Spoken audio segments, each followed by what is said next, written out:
Monster. The Jeffrey Dahmer Story stars Mare of Easttown actor Evan Peters as the man also known as the Milwaukee Cannibal or the Milwaukee Monster, who committed the murder and dismemberment of 17 men and boys between 1978 and 1991. Here are the key points to know about the true story behind the show.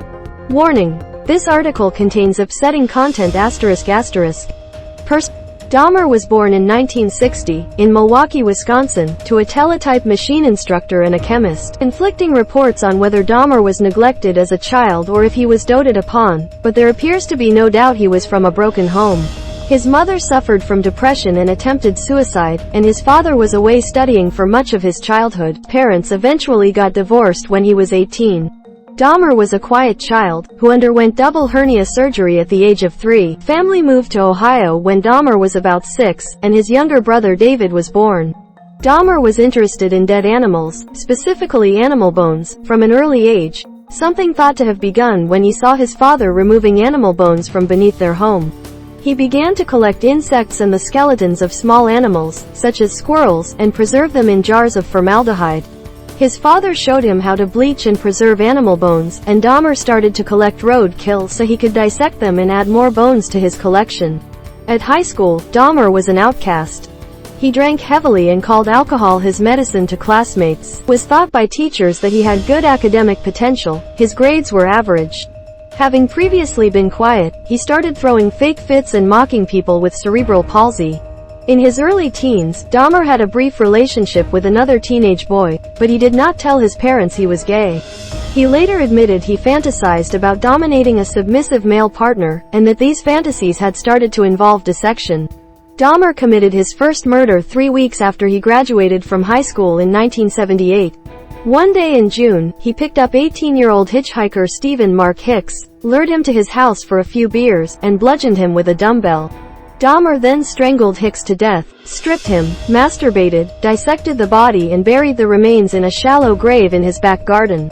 He later dug up the body so he could dissolve it in acid and crush and scatter the bones. Shortly afterwards, Dahmer joined the U.S. Army for a few years. He continued to drink heavily. In 1981, he was discharged, and in the mid-80s, back in Milwaukee, he started to frequent gay bathhouses where he sedated men and assaulted them. In the late 80s he committed his second murder, this time of a man he brought back to a hotel. He then started to carry out assaults and murders in his grandmother's home. Dahmer's grandmother asked him to move out, largely because of his drinking, his habit of bringing young men back late at night and the foul smells coming from both the basement and the garage, where Dahmer would store and dispose of his victims. He moved out into an apartment in Milwaukee and the murders and dismemberments continued into the 90s. Many of his later murders involved necrophilia, cannibalism, and the permanent preservation of the skeleton. Evan Peters as Dahmer in Monster, courtesy of Netflix.